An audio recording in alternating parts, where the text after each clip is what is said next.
It's grand final time here in Dubai. The teams are nearly ready, and they're going to be digging their teeth into a full potential 5-mapper called by Vendetta. This is the ESL ESEA Invitational. I'm Alex Machine Richardson, joined by Vendetta and D-Man to talk about this one a little deeper. A little bit more depth now, I think, is required, and to do that, we can address the map pool, because, I mean, that's going to be the big factor here. Vendetta, I played a very wicked game with you last time, and I'm not going to do it again. I'm not going to slide a piece of paper over. We do have it, though, and I think there's a lot to be talked about with this one. We were just talking about it off air, and I'm going to kind of attempt to with all this beautiful air conditioning that's keeping us nice and cool. So let's talk about the first two vetoes. Was this surprising to you to see TSM eliminate Cash and VP opting to eliminate Inferno? Yes, because TSM have a trend to veto Cobblestone. That's pretty much the map that they say they don't play. They don't really, they can play it, if need be, but it's not something that's going to be their priority. They'd much rather play Cash. Going up against VP, they felt VP had played too well on this map going up to, or coming into the tournament, or just throughout the tournament as well, because we saw what they did. They felt they had to remove it. The big weird thing for me, probably out of the two vetoes, is VP's veto, Inferno. Right. Yeah. To me, that does not make sense. I'm trying to think why, because I think the last time I saw VP looking kind of a little distraught after Inferno game was, the semi-final. They had that huge lead against Fnatic, and then it fell away from them. Maybe playing on their minds like we're not going to let that happen again. But being so close to the victory surely is a good sign on their Inferno. I think, obviously we look at yesterday, we saw them have a very strong CT side on Inferno, despite the fact they told us straight away just before the match, like, we're really weak on CT. Don't tell anyone, though. But and then immediately, I think NIP picked up maybe 1-2 rounds on the T side tops. If even that. Yeah. So it's very surprising to see Inferno go out. We expected Dust2 to actually be the ban for Virtus.Pro, judging by the fact, obviously, TSM, Moses called himself the best team in the world, but NIP did manage to beat them on Dust2. But, it does open up. Virtus.Pro have been very vocal about their Dust2s, claiming that they have really improved a lot on it, and obviously they're going to have to now step up, because they're going to be playing TSM on it. Yeah, for sure. The order of the picks is interesting as well. We saw TSM immediately go for Overpass. That was their choice to start with that, and my vetoes are gone. Fortunately, I have an incredible memory, and they moved on into Train as a second one. Let's talk about those first two then, Halvor. Yeah, Overpass, no big surprise. We were expecting either Dust2 or Overpass to be banned out by VP. Overpass not because it's necessarily VP's normal veto, but it's because that's the map where TSM have found a lot of success versus VP. So that would just make sense. So TSM feeling comfortable on Overpass. They feel like they have an upper hand. And they even said that that's one of the few maps they feel they have an upper hand versus VP again. But, VP have played a lot of Overpass offline. A lot of Overpass. But obviously, if you look back to the score, it was what? 2 weeks ago now. 16-6. Yeah, it was 16-6. That was the strongest score in the best of 5 series. So that's probably why they looked at it and thought, okay, we had a strong result here. Get off to a good start. Get the ball rolling. And then onto Train. Train's a tricky one, because Virtus.Pro are good on Train. Obviously, we saw them taking down Fnatic with ease yesterday on it. But TSM have 100% record on it, despite the fact they don't feel they're that great. Yeah. You can't sniff at 100% record. And they've played quite a few games on it now, and they just still keep winning. So there is a potential for TSM to have a really good start in this best of 5. Yeah, actually, I think it's, you mentioned good start. I think it's to the point where you could potentially see a 3-0 for TSM, just because of how the maps play out. But I do still think VP are going to take Train. And if VP do get one, obviously we'll move on to the next map, which would be Dust2, isn't it? So if they can pick one up in them's 3 maps, suddenly I think it swings into VP's favor. Okay, so you kind of setting the scene where it's like, if VP find comfort in one of the first 3, it could be a full 5-mapper. Yeah. Pretty certain, because then it moves on to obviously what's left in the pool, which would be Cobble and the final map of Mirage. If they can get to a 2-on-2, you've got to be feeling confident as a Virtus.Pro player. Yeah, no, they won the last best of 5. Even TSM said that, over 5 maps, we feel we are the stronger one on 2 of them. And VP probably have the upper hand on 3. So, okay, realistically, we're looking at it now. It can be a 3-0, but which one do VP win if they can take it? Because they have to take either Overpass, Train, or Dust2. You've got to be probably looking at Train. Yeah, they're going to take Train. So because sure, TSM, they said yesterday we're not that comfortable on our CT side of Inferno. Yet they smashed Snip. They also said the same thing about Train. sure, they've won a lot, their statistics look great, but they don't feel comfortable playing it, which is weird to everyone because, you know, they've gone out and said, this is going to be our new staple map. This is what everyone's going to have to ban versus us. So, no, I'm not sure if they're just playing mind games even with us when we're talking to them backstage or not, but I see BP taking Train and dragging this out to a 5-mapper. How does something like that happen? How does a team consistently win on a map and can still consider it to be a weakness for them? Is that just other teams not keeping up to them, or they've kind of got a couple of individuals who are comfortable, but as a team they're not? Like, I can't piece together how a team would be so successful on a map but still feel uncomfortable on it. That's an odd one. Well, I mean, I was going to say, you always get players that are comfortable on some maps. I mean, you will see a player just get on one map and absolutely tear it apart, get 30+ kills easily, and then they go on the next one, they go missing. That happens. Maybe there's just, you know, 3 players that don't feel comfortable, and then 2 that love it. Everyone has a favorite map. You know, away from teams, everyone has a favorite map in every game. I mean, I know that's for sure. Absolutely, and I also think the fact that, you know, it's a fairly new map still, so if you, even though you don't feel comfortable on a map, just by having a really solid team with individual skill, you can get away with that, at least in the newer stages of a map, because everyone's kind of figuring things out. So I think that might also have something to do with it. But I guess this is going to be a pretty good test for them to see how solid they actually are, and if they have a reason to actually feel unsure about their own play on Train. I think that's going to be about time for us to actually get the teams on stage. They've been warming up, they're feeling ready, and they have got a potential real best of 5 ahead of them. You guys have said it could slip away in 3, but it could go all the way if VP managed to wiggle their way in the first 3. That's the kind of word we have on the desk, and now I think we need to mention the theScore eSports application. You can check it out over on your smartphone, both iOS and Google Play. And you can basically get a preview of what you did miss. I suppose a preview of what you did miss is kind of an oxymoron. That doesn't quite work. But do be sure to check it out nonetheless. And also a big thank you to the people that made this stage and this event happen. And you can see, of course, it was ENG, Dubai Tourism, Do, and Sennheiser who brought this one together. Now, though, I think the teams are standing by, and I think it's time for everyone in the crowd to meet their grand finalists. Yes, indeed, Alex, it is time. The stage is set, and I am now joined by this. This is what it's all about. It's come down to the best of 5. It's about to go down on this stage, and I can tell you the 2 teams that I have the pleasure of introducing deserve to be here, and they are phenomenal in every way. So I ask you, Dubai, please join me and make some noise for our first finalist, TSM.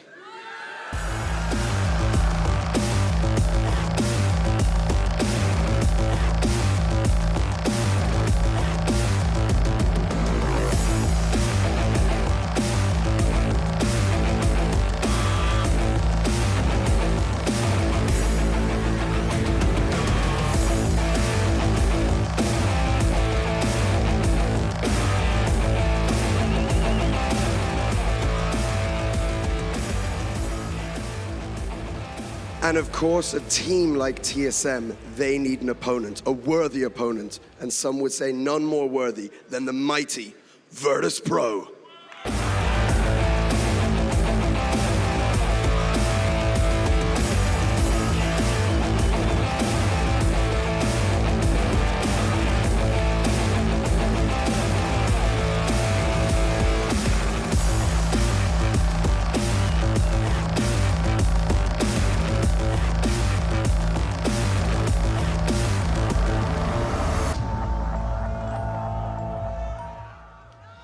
Looks like they are getting ready for the action, and I think we are going to hear from what the teams have to say. But first, we have to...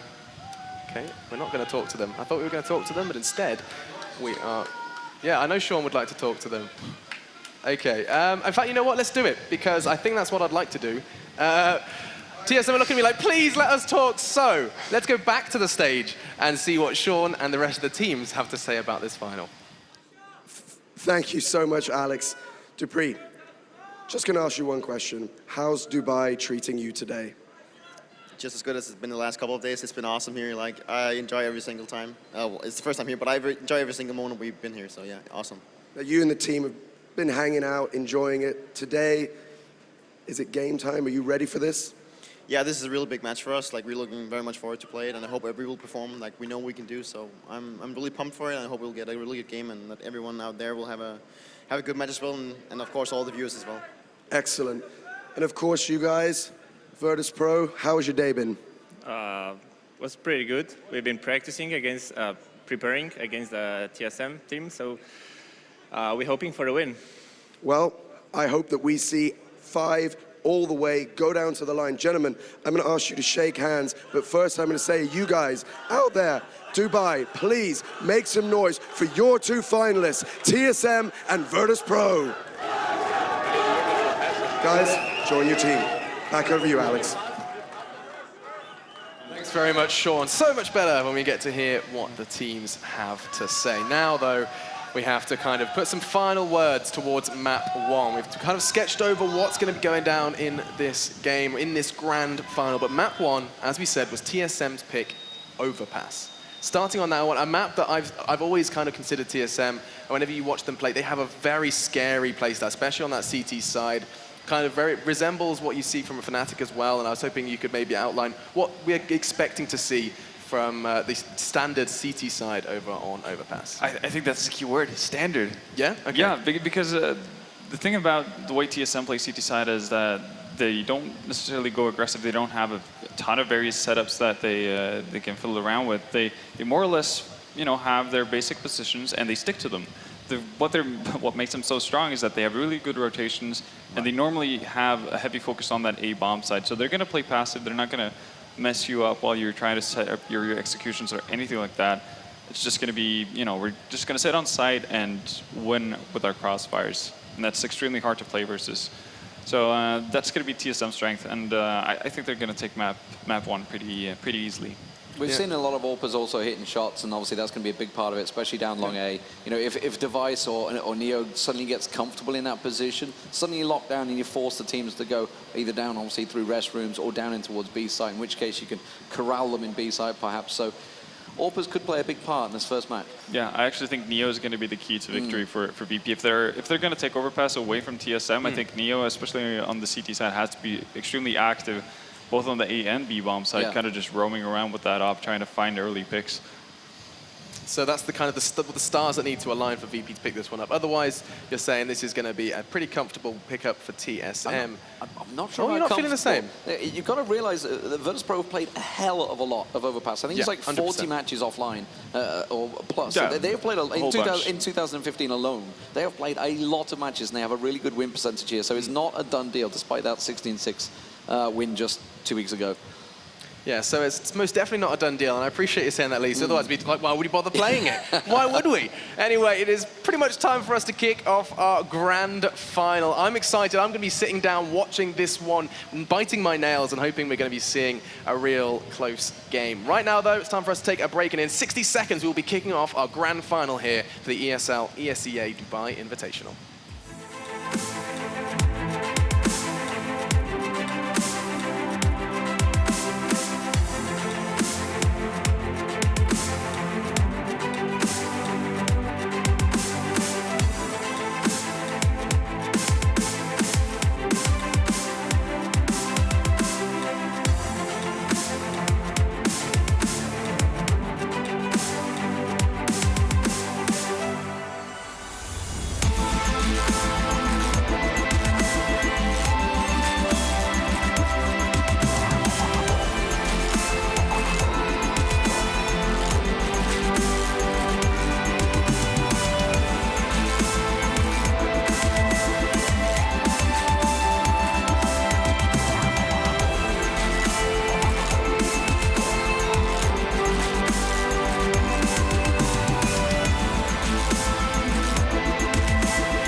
Gentlemen, it's the grand finals here, Virtus.Pro versus TSM in Dubai for ESL ESEA. Hammad is with me as Moses. And Moses, tell me, how excited are you? This is incredible. It's a best of 5 grand finals. Yeah, this is great. And especially looking at the list of maps, I mean, we were talking it over beforehand. This could easily go all 5. easily. It very likely could, and I mean, maybe even a little bit thanks to Taz vetoing out, or Cuban, depending on who did, but I got a feeling Taz is in whenever Inferno gets vetoed. That took a lot of people by surprise. Yeah, I feel like that's a mind game. That's a definite mind game out of Virtus.Pro for them to ban that. So that's going to be really cool to see what they've come up with to kind of catch TSM off. You think it worked? The TSM boys, they did walk backstage and they were sort of shrugging and saying they banned Inferno. I don't know. You know, they actually did seem confused. Yeah, we're confused and surprised a little bit. So that caught him off guard, definitely. And I mean, especially because Virtus.Pro's good on Inferno. It's not like it's a weak map for them whatsoever. No, they've had some lockdown CT sites on that map, and I mean, Terrace side not too bad either. Starting on Overpass, the panel seemed to favor TSM somewhat, but wouldn't rule it out that Virtus.Pro could do it. As D-Man was pointing out, they have had a lot of matches on this map. Well, and they're just playing so good as a team overall. And you look back to those matches last night against Fnatic, like Snacks. Snacks comes to play like that again. I mean, anything's up in the air. That was an insane performance out of him. And, you know, we've always seen those really good games, but not always, you know, one after the other. And last night he put two really, really good performances together. So if you had to pick a scenario here, Moses, if you had to pick sort of a sequence of events that's going to happen, I mean, I don't know if you can tell the future quite like Flusher did yesterday, but just to actually take a guess here, who wins what maps? I think it's going to be a slugfest. I think it's going to 1-1 all the way down to Mirage. So I think TSM is going to win this opening on Overpass. Virtus.Pro is going to win Train, and then TSM wins Dust 2, and then Virtus.Pro wins Cobble, and then we're going to just have that decider. And that's like Mirage is just a great map to decide the tournament between these two teams. Yeah, that would be perfect. Absolutely perfect. I've got a feeling it could end up something like that. I mean, I want to see if they can continue with the current form here. Virtus.Pro. Snacks yesterday had 2 maps in a row and pretty much shut down Fnatic. I mean, not all on its own, but it was very impressive. If he can continue playing like that, I feel like Snacks could become the MVP of the whole tournament if he keeps going. Yeah, if he keeps that pace up, for sure. But everyone on Virtus.Pro had, you know, standout. Bialy, I mean, not only that pistol round, but a lot of clutches. His aim was on point yesterday. And then Taz with some big performances. We were talking about the only person who really didn't explode at any point for Virtus.Pro was Pasha. So we're thinking he's got some left in the tank for today. That's what I'm thinking, because I feel like they all take it sort of very personally, VP, when they don't play quite well enough. I know they're all sort of they can be like self-critical when it comes to that. So I'm wondering if Pasha didn't sort of spend all day yesterday and maybe some of today just, you know, thinking about how he could step it up. It's not that he really needed to. I mean, I guess he was in a comfortable position in that sense. Right. But, you know, if you're Pasha, you want to make an impact. Yeah, absolutely. And then even on TSM side, I mean, Device has been playing really well. Kerrigan's had some insanely impactful matches, and this is a team that wants, I mean, they want to get back to that point where they were winning finals. They haven't gotten back there quite yet. And especially a finals of this size, I feel like that's been a sort of a long time coming. I don't know actually if TSM would have rather faced VP or Fnatic. I've got even maybe a sense that they would have preferred Fnatic almost. Yeah, I got to imagine that most teams, seeing the way that Virtus.Pro has been playing, even going back to the major and even a little bit before that, have just been like, okay, they're picking up steam. They're on the upswing right now as a squad, and that could be, they're all just thinking that's a dangerous thing. I'm very interested. You did mention Device. Is there another player on this TSM roster that you're going to be looking for to make sort of a big difference? I mean, they all have to play well, no doubt about that, especially as we've been talking about VP looking so solid today and yesterday. But the question is there one player here on TSM that you're looking for? I would like to see Cajun B just have some stellar games. He's one of the most, like, as much talent as on that team. I think he's one of the most exciting players on that squad to watch when he just goes off, when he just has one of those games. And we've seen, you know, even you think about this first map being Overpass, going back to that match at the Pro League finals for Season 1, that match he had against Fnatic where he virtually, or not even virtually, just flat out carried his team. I mean, they lost, but I mean, what a close performance. And if he hadn't had the performance that he had, they would have been nowhere near winning that match. So, I mean, he's just one of those players that when he dominates, he really dominates. So maybe a stellar performance from Cajun B could bring it back in line for TSM. It feels weird because we've been talking for so long. I mean, there was even a point in time where there was sort of serious discussion going on about whether or not TSM or Fnatic were sort of top one, and then I think Fnatic kind of, you know, decidedly, you know, showed everyone it's us. But for a while, it was between TSM and Fnatic. At least there was some community debate going on. And now we're even wondering, isn't Virtus.Pro actually the favorites in this grand finals? It's mad how good this Polish team is. Especially, I think, if you consider for how long some of them have been playing. It's one thing to sort of, you know, to reach a peak in your career once, which some of these players you could almost say did, you know, a very, very long time ago, but then to sort of come back and do it again, it seems almost beyond belief. Yeah, it's so impressive for these guys to have done that. And they, well, you think they won the major, Katowice in 2014. So I mean, they reached that peak, and then they kind of slouched off right after that. They kind of started descending, and now they've reached a new peak again. So these guys are just up and down. You know, they switched that in-game leader over to Taz, and he has them playing lights out at the moment. I feel like that has to be one of the things that separates Counter-Strike in esports from so many others. It's just a long history with the same players that seem to sort of stick around and actually continue to be quite good at it. Yep.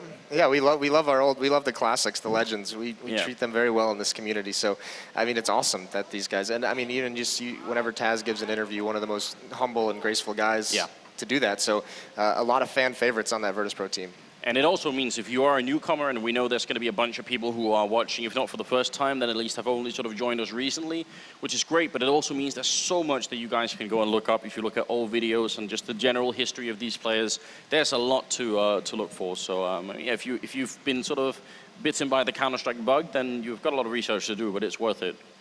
Yeah, definitely is worth it. So. And, you know, there's a certain esports historian who has a lot of really, really cool videos and articles dating all the way back. Yeah, and Moses, you've been playing for a little time as well. Didn't you play at a CPL once?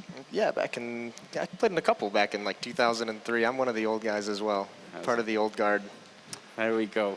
Thanks for bringing that up. Yeah, you know, just jab it in there. Just trying to point it out. I feel like that's one of the great things about this. Some cool shots to Dubai here as we're getting ready with the match, just sorting out the last couple of issues. Now we should be good to go. It is going to be Overpass as the first map. I mean, then we go into Train, and honestly, the way that Virtus.Pro carried themselves on Train against Fnatic was just absurd, wasn't it? Yeah, they looked so comfortable on that map. I mean, it's no surprise they pick it a lot. They're one of the few teams who's really, really likes it. They've always liked Train. But yeah, they just played that so well, and that was just dominating. I mean, you mentioned it last night. It's very rare that we see a team just lay it that thick onto Fnatic, and to have done that on Train and then also on Cash. And I mean, that makes sense that TSM just bans Cash. They're just like, we don't even want to touch that map against this team. Yeah, let's not do that. I mean, both games actually, both on Train but even maybe more so on Cash, as we saw.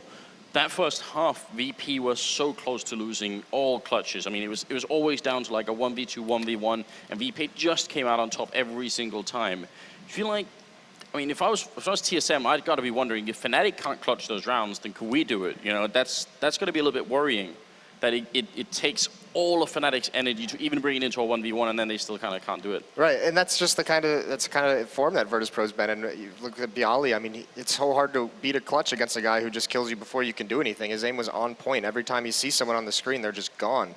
And that's extremely difficult to handle. So that's got to be worrisome. But TSM, I mean, they're a very calculated team. They like to do these executions, and especially on Overpass, thinking about it, you know, how they play this map, especially as CT is, I mean, they deny real estate. They do a really good job, and that's going to be a major point of contention in this matchup, because Virtus.Pro likes to have that aggressive map control early on. I think we're just about a couple of minutes away from start, ladies and gentlemen, so do not panic.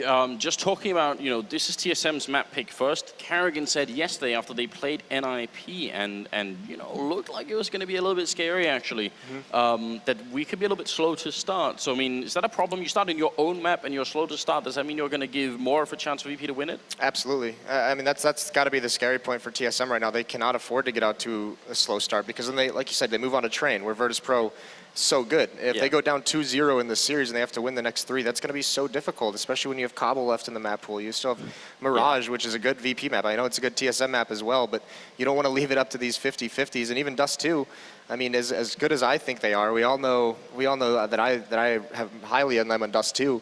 Yeah. That's a map where anything can happen, especially when individuals are playing so good. I mean, VP is one of the teams that for a while started banning Dust 2 when they had the chance to. Na'Vi started doing it as well, even though I actually think both Na'Vi and VP played Dust 2 really well. There was even a point in time where I would have said that VP was the best Dust 2 team in the world, but they sort of fell out of favor with that map. But it seems like we are getting ready to go live here.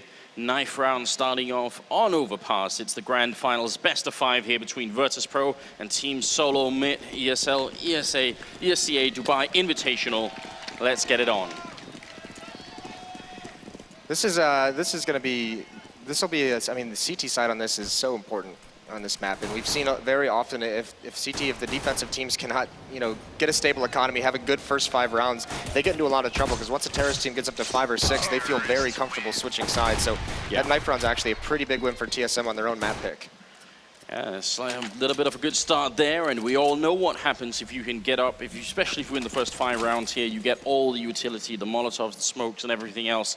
I think that's what TSM are looking to do, but they need to win that pistol round first of all, and Overpass, not such a bad map for playing CT side pistol. There's a lot of range here where you can use that USPS. What do you think VP can do to counter that range, sort of getting close with the Glocks? Yeah, I wouldn't be surprised if VP takes, maybe towards those short sewers out by the door very, very quickly, even sending some people in there to clear that out. Avoid that range, avoid those awkward angles in bathroom, especially against USPs and the Glocks.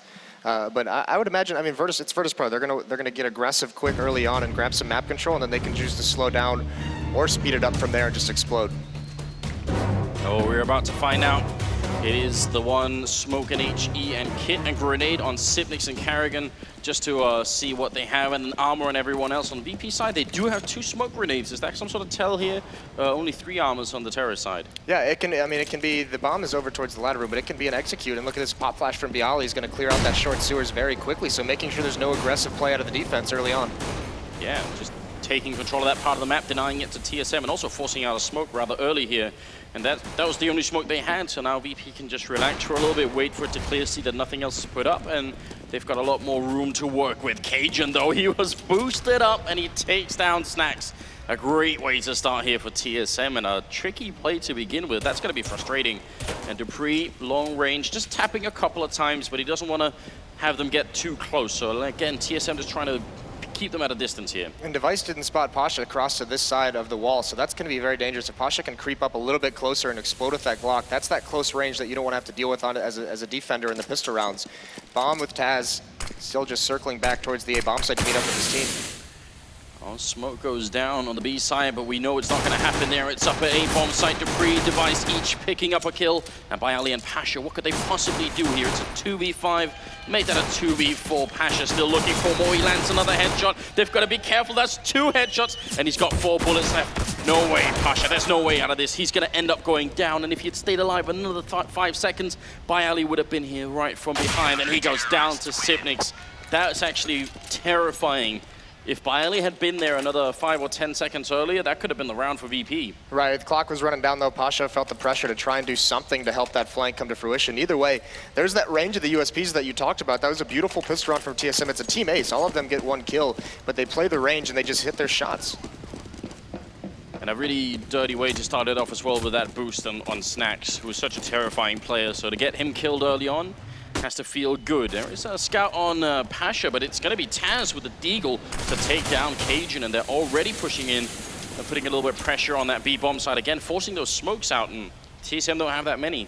Yeah, and they're now down a man, so that's gonna spread out the defense a little bit, and if Snacks is just patient behind this, if he can find Dupree, that's going to be a scary situation, with still 4 members of Virtus.Pro, actually 3 members towards that B-bomb site.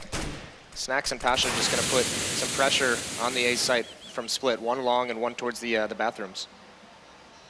Pasha, a great angle for him to hold if someone comes and peeks, and actually Device does just as Pasha walks away, so that's a bit disappointing there, but still worth taking a shot. Are they going to try and look over that smoke? There's about 45 seconds left. Dupree might not know it yet, but he's in a great position. It feels like they're going to try and rotate back towards the B-bomb site with about 40 seconds left. Carrigan and Sipnix inside, and there's Dupree picking up the kill on Pasha, and Snacks, he's covering from behind, but they need to push. They've been found out now. VP, clock is essentially running down on them. Snacks going to go for the fight. They're going to double peek Dupree, and he drops.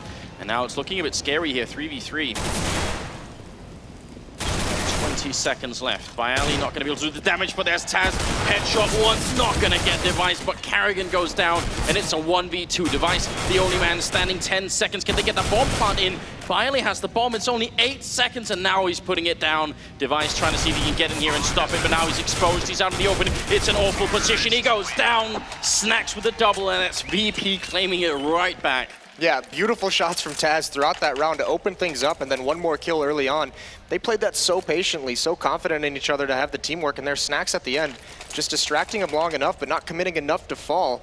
And he's able to trade that kill off. So TSM just loses that second round, that's brutal. But now they forced by themselves. 3 CZs, they have the 5-7s, they have armor behind it, and they're getting aggressive.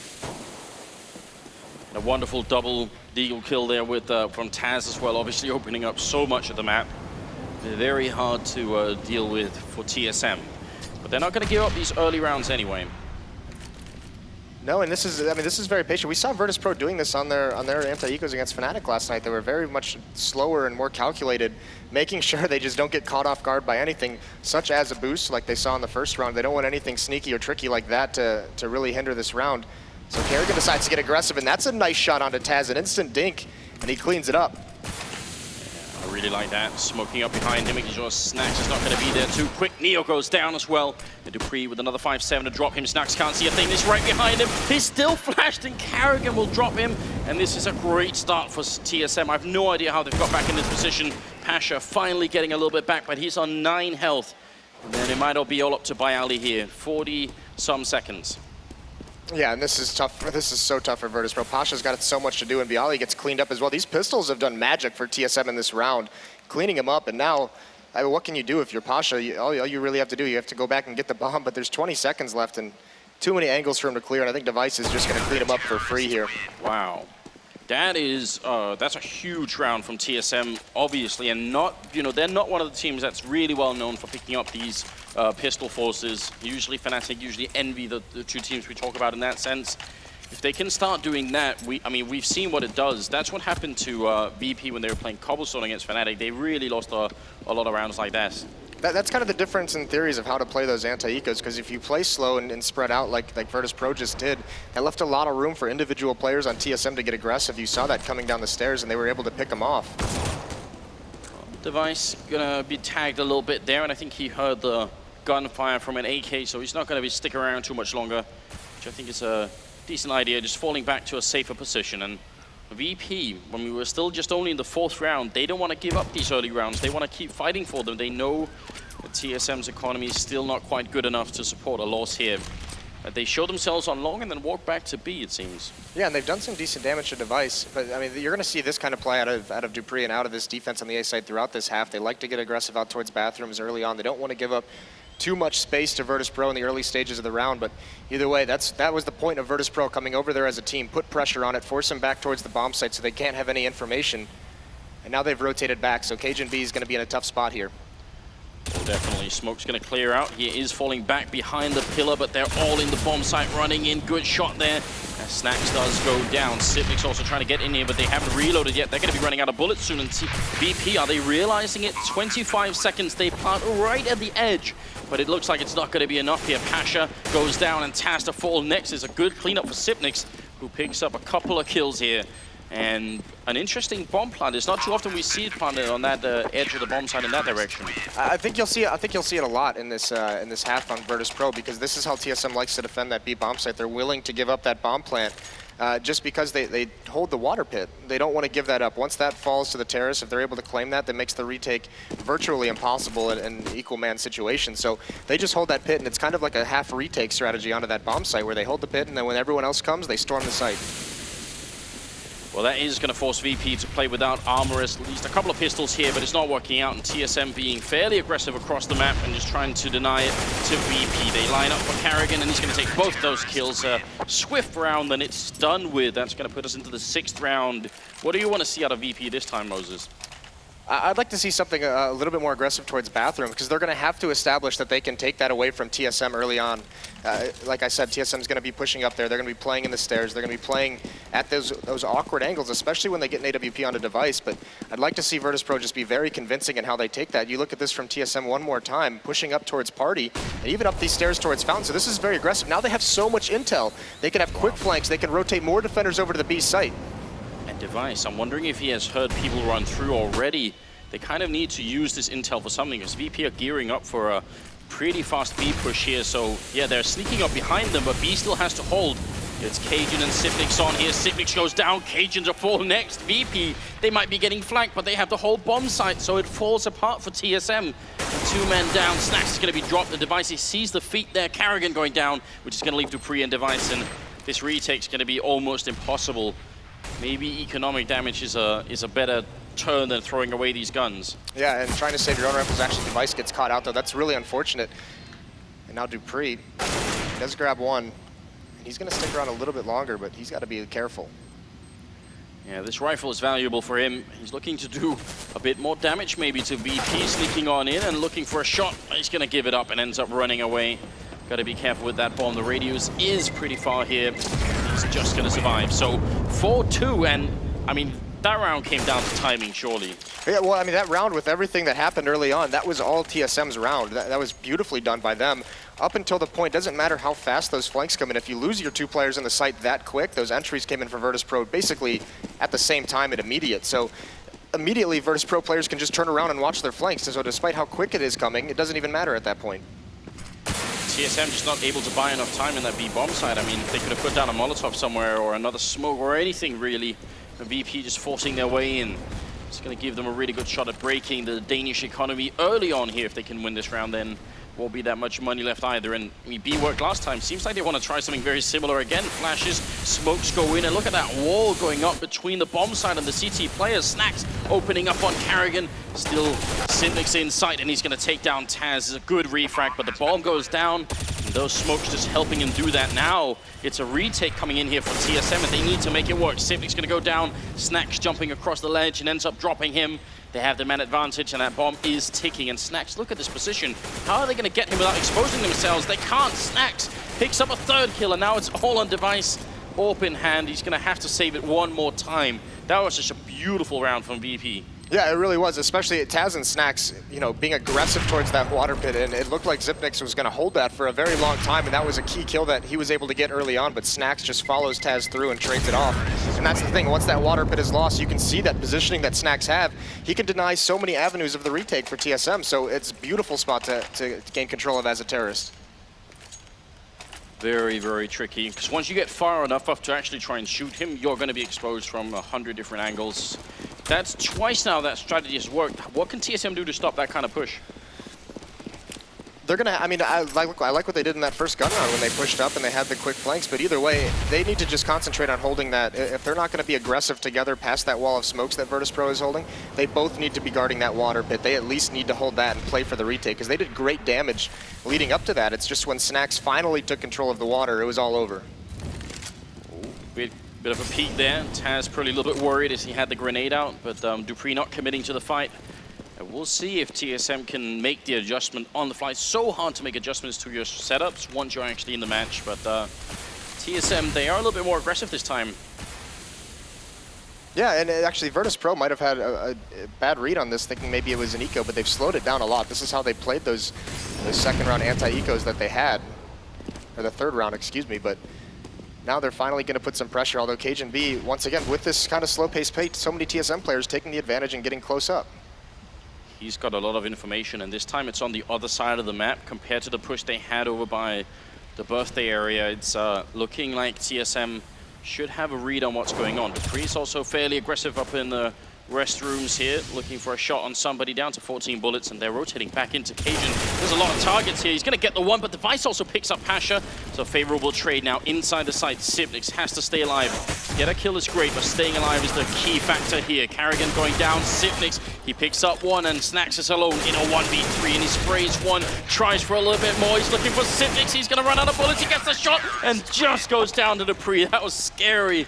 If he had another 10 bullets in the AK, looked like he might have just continued there. Yeah, or even just more time. I mean, Virtus.Pro ran that down, but what a performance by Snacks there at the end. Even just that economic damage is so crucial, because TSM, you can see the impact it has. 2 FAMASes in their arsenal. Not the strongest weapon, and actually very light utility on the Zipnix. So, but look at Virtus.Pro's buy, all pistols. So they know they got it down to that one-on-one at Snacks with those 2 kills. That's why they're force buying here, because Snacks got those kills. And they're going to go fast. That B-bomb side, they know it's weak. They've already won twice there. Now they're going to go for it. And Cajun drops Sipnix. Headshot immediately. Grenade going to rain on in. And he's still alive just barely, but surely not for much longer. Taz is going to come and dig him out of that hole. And now it's a 3v4. The retake is on once again. It hasn't worked before. It looks like it won't work this time. Neo picking up the first kill of the game for himself. And Device now in a 1v4. Has to fall back and save this AWP once again. He's playing it close. No scope. Leg shot does go through, but what could he possibly do? Is he really going to try and play for this? No way. it's actually kind of his only option was to be aggressive towards that, and he's going to find Neo. But now he's been given up, and now he knows they're directly behind him. But he had to try and do something creative, but it's that close. Taz is going to win that battle. Great round from Taz, just coming up short, not even caring whatsoever, exposing himself to so many angles, but swarming that one player over towards Monster. This B defense for TSM is looking very disjointed. The two players there are not working together to stop these rushes. Now, it's become evident in the last couple of rounds here that something is definitely not working out. They've got a heavy presence on the A side. They like pushing aggressive, and TSM are letting them. And then once they do, they just execute that B-bomb site, and it's looking rough at the moment.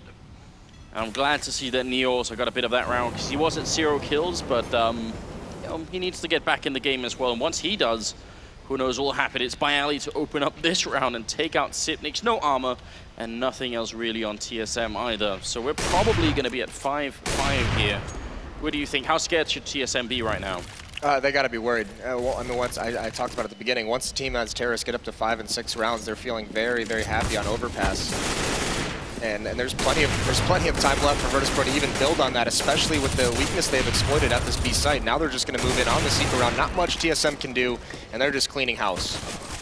Yeah, so much confidence. You see Byali missing a bunch of shots, and he just goes on anyway. He knows they don't have armor, gets a triple kill, and puts VP at 5-5. And now in TSM, they make the buy, but it's not a very convincing one, is it? Especially not if Virtus.Pro is going to go fast towards that B bomb site again. Now, you look at the tools that TSM has to slow it down. They have a couple smokes, but that's not going to stop Virtus.Pro. Now they need Molotovs, they need flashbangs, and they need some nades in these choke points. Quick Virtus.Pro in through connector. And they're going to set up for another B, but this time TSM are a bit more aggressive. Can they make it work? No, Sipnix was flashed, and they're looking for another shot here. Karrigan, he takes a kill and then goes down, and Cajun ready to try and see if he can trade it, and he will be successful. Dropping Taz, next in line, Pasha, and it's a great effort here from Cajun B, bringing TSM back in the round. It's Byali and Neo, and they're going to get the bomb plant. Let's see if TSM can actually manage a retake on this side. They've got the man advantage, and they're going to get that opening frag. So now it's all on Byali. If you look at what happened yesterday, you can't really count him out. Monstrous performance against Fnatic 2, and he's got the health. He's got one grenade, and they have just a defuse kit on Cajun, who's very low on health here. So this could end up horribly with that HE grenade. We'll see. Ticking away, they put up the smoke, and he's going to go down to Dupree. But if he throws that grenade out, it's going to kill Cajun B, and that could have been the end. Yeah, absolutely. But it was nice timing on that swing by Dupree, just as the smoke plumes and the diffuse click comes in. So distracts Byali just enough to take his attention away from that play. And that's a huge victory. That was all Cajun B. Once his teammates at short died, he gives up Monster, he gives up that long path, and he just commits himself to pushing forward. That second kill was massive because he's able to reload, bide his time, and Virtus.Pro couldn't chase him down from there. So 6-5, a tiny bit of relief here as TSM survived the round with 2 members, and they're able to buy that AWP and device. Good grenade gonna rain in there and soften up Byali and Taz. But the Polish team, they still seem so much on point. Yeah, and you can see, I mean, you can see what Virtus.Pro has done. These Molotovs on TSM are being used so early on in these rounds because they're so afraid of that early aggression out of VP. They've trained them to fear it.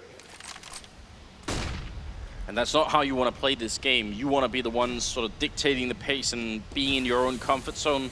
It's clear that that's not happening for TSM right now. Let's see if they can bring it back. I mean, if this finishes 10-5, still very much an open game, I would say. But if VP get more rounds now... Well, they can't get this one because that resets the economy for TSM, and that's too much. But Device, what a shot out of Neo. Right above the head there. Just the top of his face just showing. Instantly going to go down. As Cajun dropping Byali as well, and Taz just going to get overwhelmed. Double peek coming in there onto short. Snacks finding an opening on one player, and he has the bomb as well, but about 25 seconds. If he can get a bomb plant, that would actually be big right about now, and he's trying, but Karrigan saw that smoke went up. He knew what it meant, and now it's going to be Pasha alone. The 1v3 now. He's going to get the kill. 16 seconds. Almost no chance at all, but he's got the AK in hand, and he's running to find Karrigan, who's hiding and just buying a lot of time. Great job on Karrigan there, not taking that fight early on.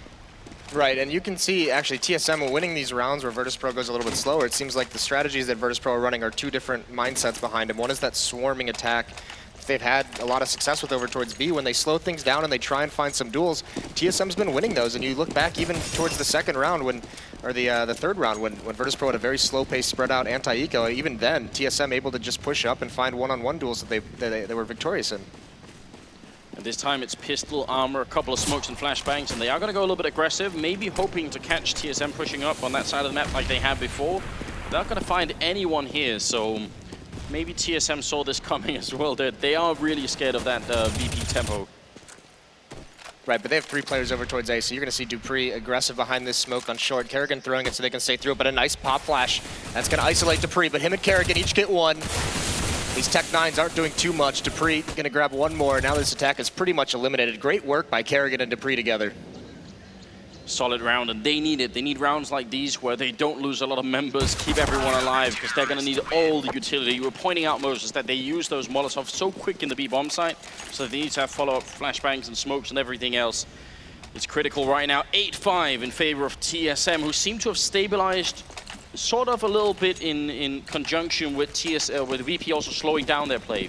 Yeah, they've rattled off 3 straight now. So here's going to be the response. This isn't the greatest buy out of Virtus.Pro. And instead of going back towards that B hit, they once again send 2 over towards the playground. They send 2 in the down the ladder over towards the stairwell, and just Bialy just lurking over at B.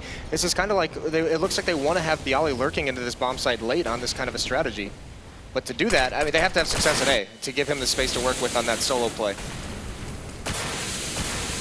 TSM, they're not giving up anything easily here. It's going to be hard to find a pick on somebody.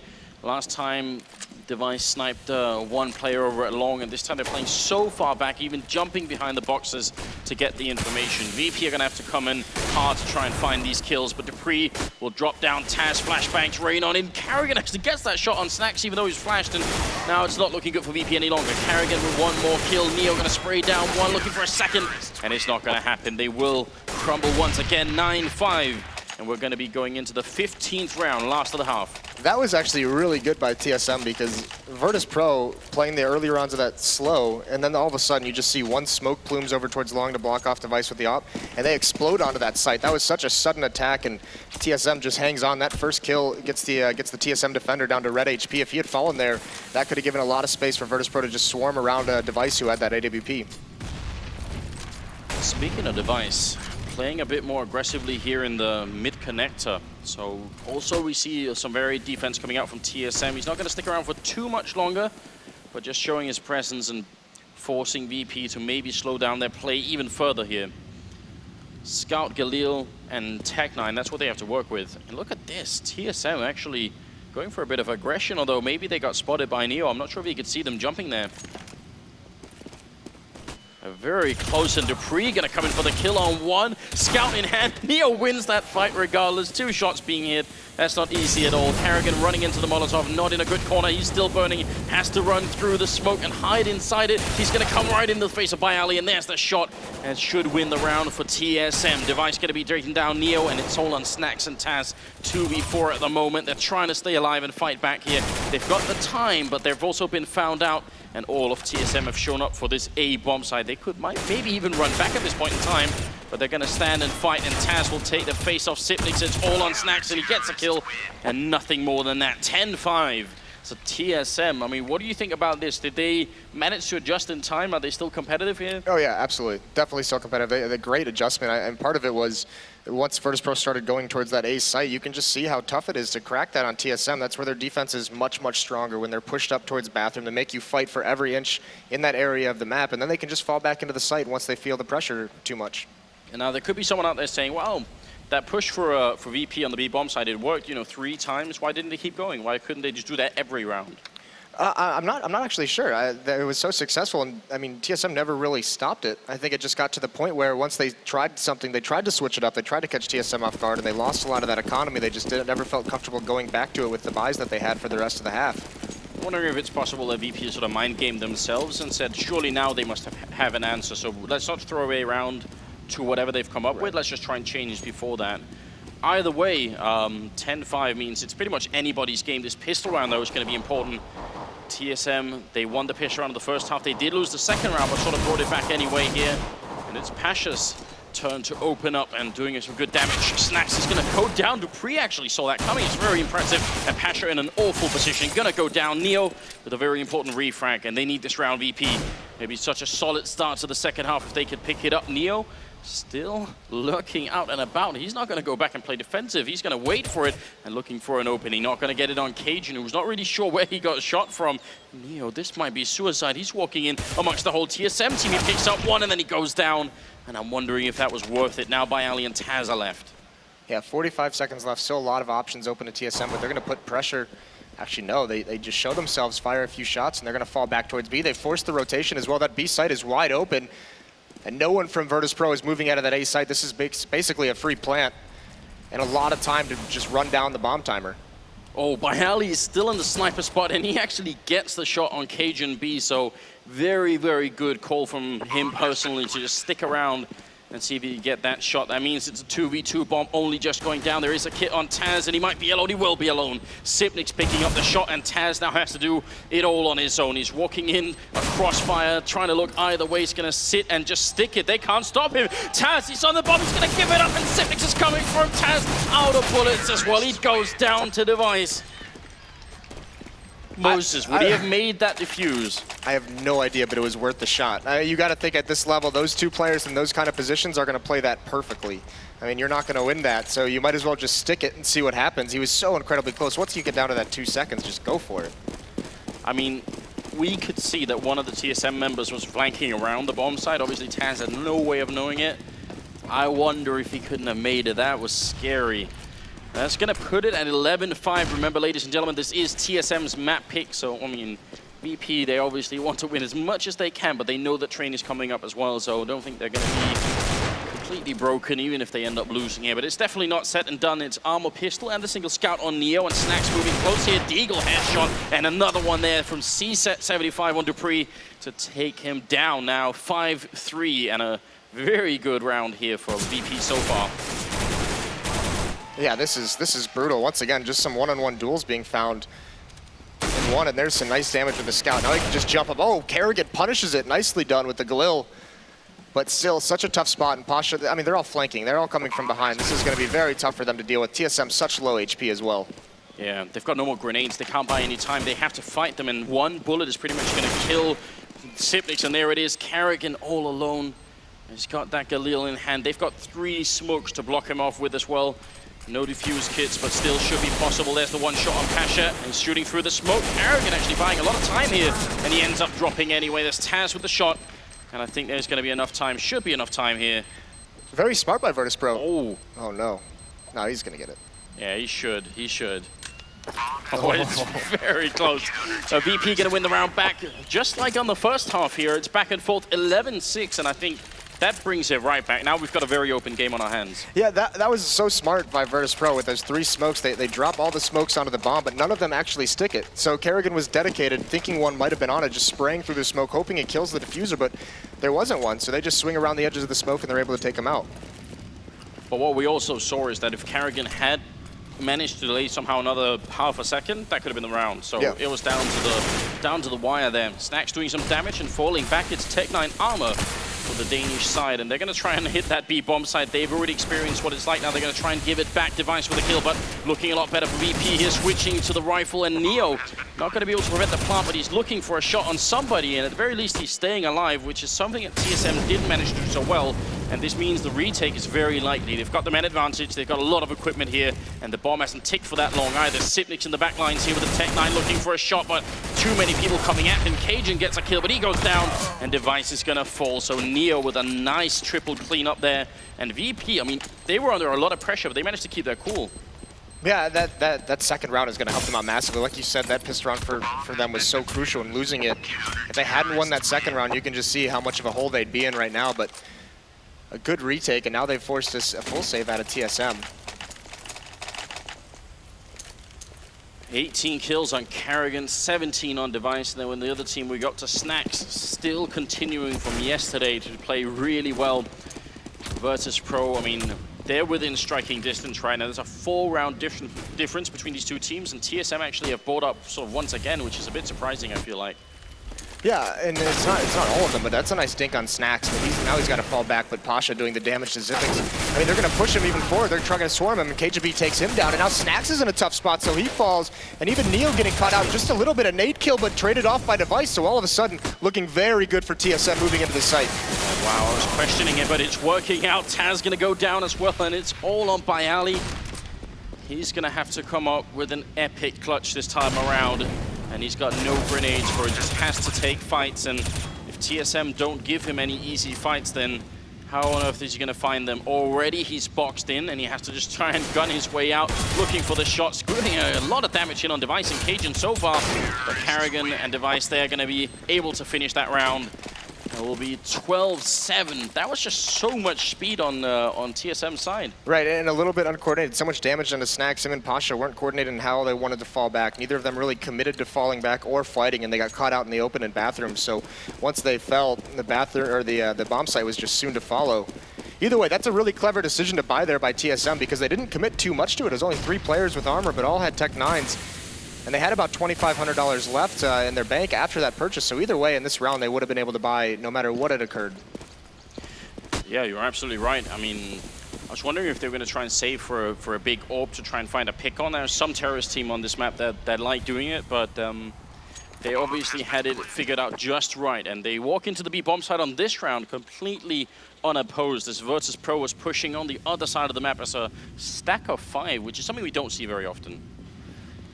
No, it's not, but fortunately TSM, I mean, they know they didn't really have anyone watching that flank or that push up towards Fountain, so they just get aggressive onto that B site. They make sure they don't take too long to aggress into it. Now they've got the bomb planted. All they have to worry about is their escape route.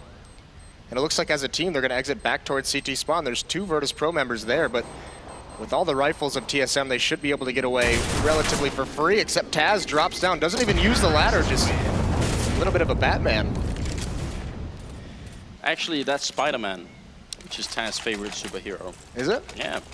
13, that's important trivia right there.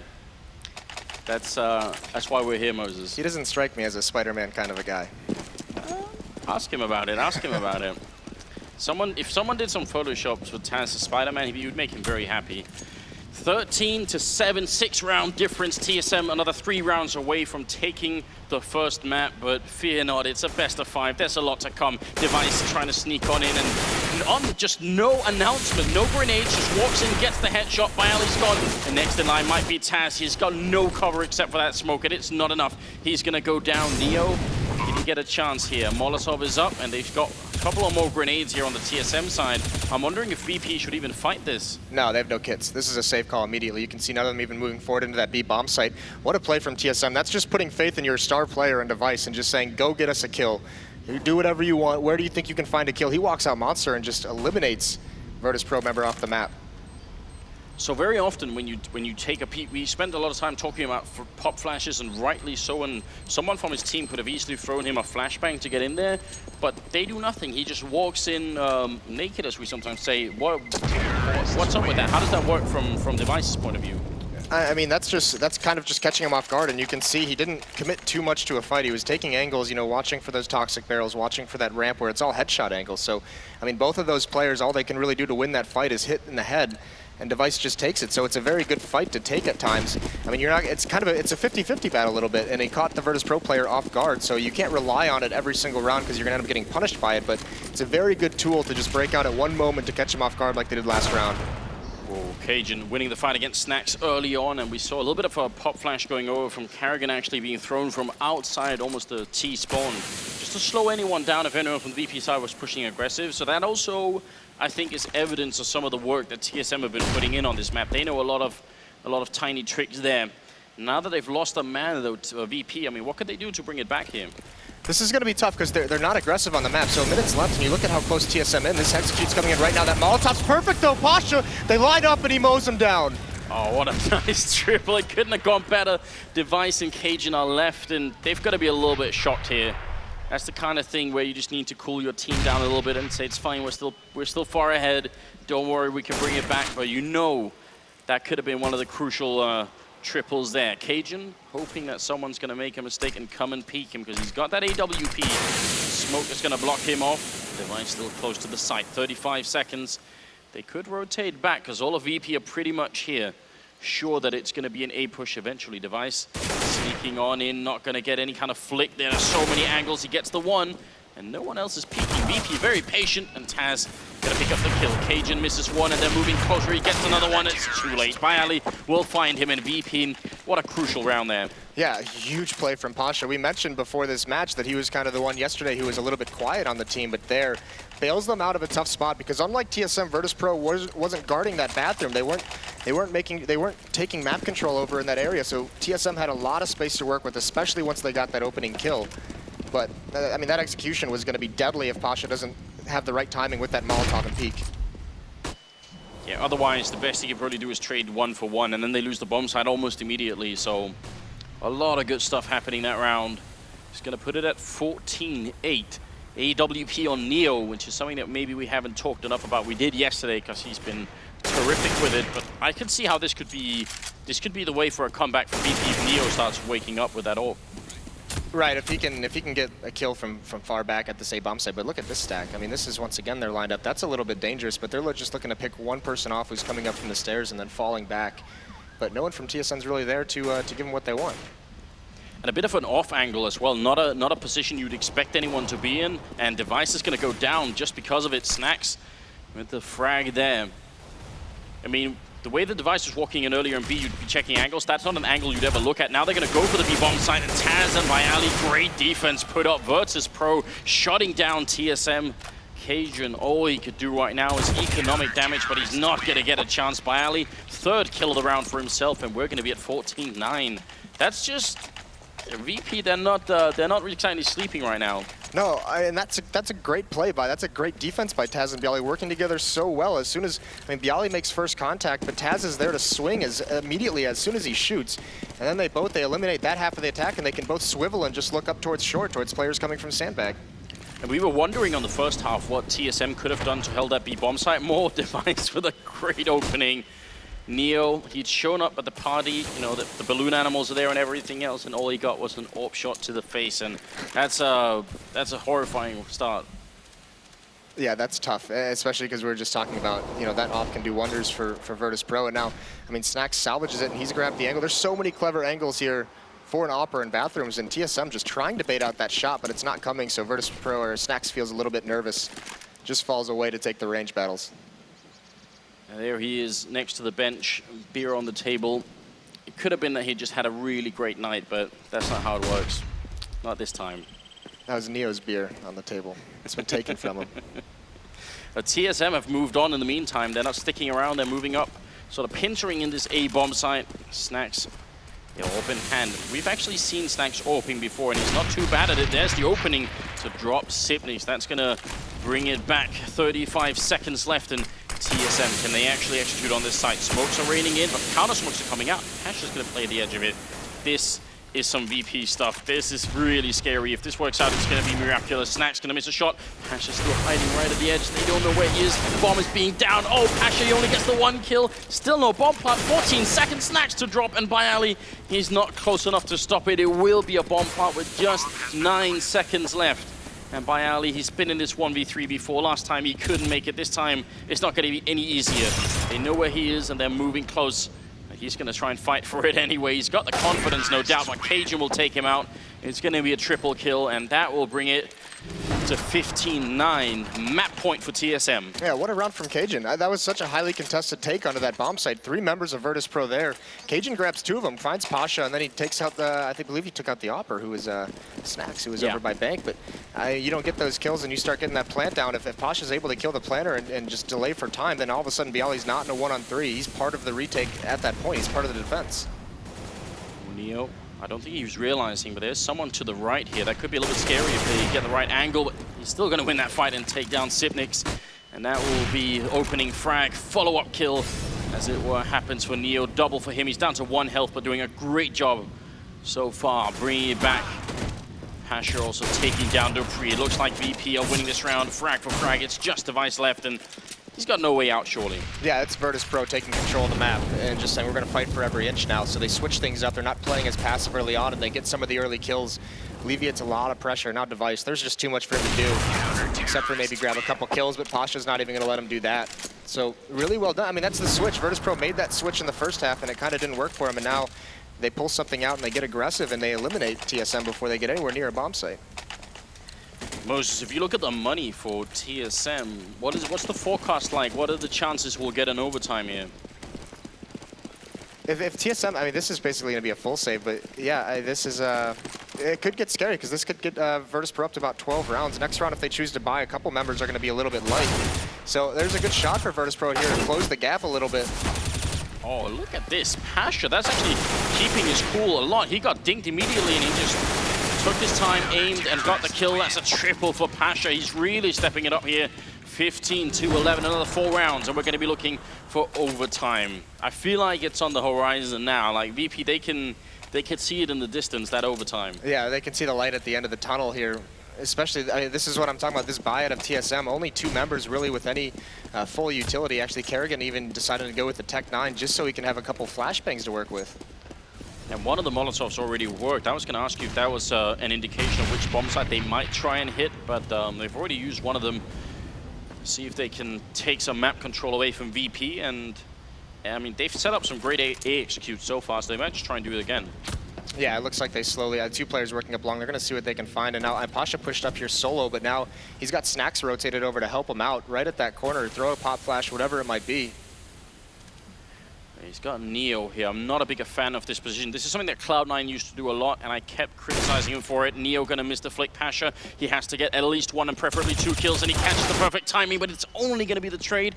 And I'm not sure that's worth it. I think what you said is exactly what I wanted to see happen. I want to see the pop flash in. Without it, it's such a big gamble. Yeah, without it, that's just basically a bait and switch setup. So the op just giving the indication that maybe they're no one close, and Neo, that's a nice shot on Dupree. So that buys him a little bit of time, and now he can push forward, and he can be aggressive with Snacks over towards Bathroom. And I don't think they're going to check for Snacks here. It's very unlikely because they've already found 2 players on this bomb site. Snacks close, and he's giving up his position. Sipnik's not fighting. He's waiting for Cajun, but Snacks wins the fight and almost gets Sipnik as well. What a turnaround. And now it's a 2v3. Are they going to realize here? They won't realize. Kerrigan is right behind them, and he's sneaking into the bomb site. It's going to be a plant.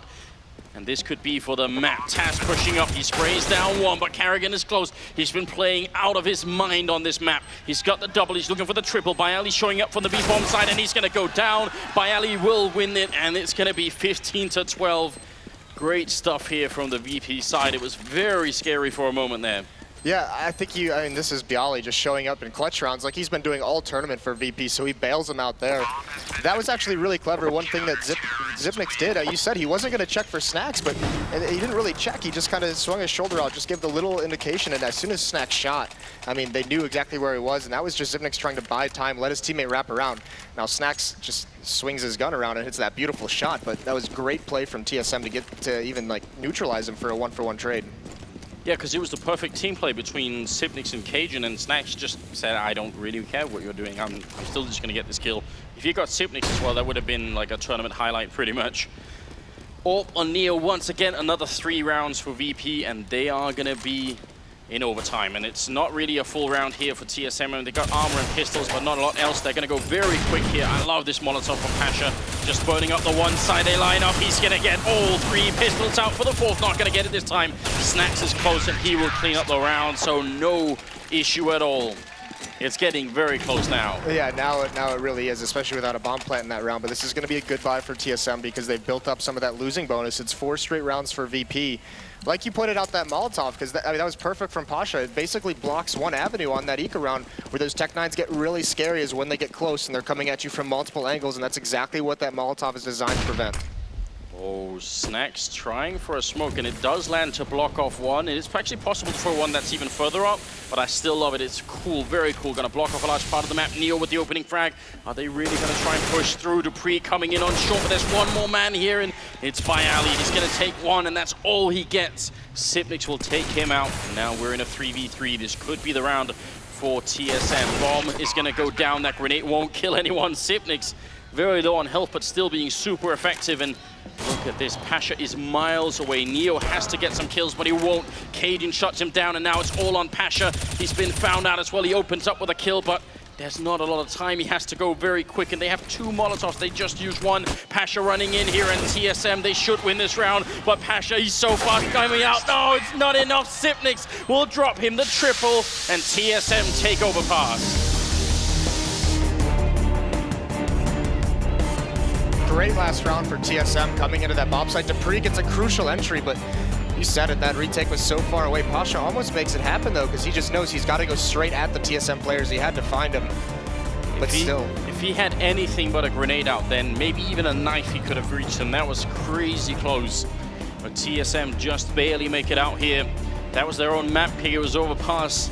The next map is Train, which, I mean, Virtus.Pro showed us yesterday they are very, very good on. Oh yeah, they're excellent, and then you know they're going to feel confident going into that. But either way, I mean, gutsy play by VP there, down 10-15, and almost bringing it back into overtime. Just TSM stands tall there, and a lot of really, really good defensive stance from TSM, and on that second half, they just make it work. They grinded that out.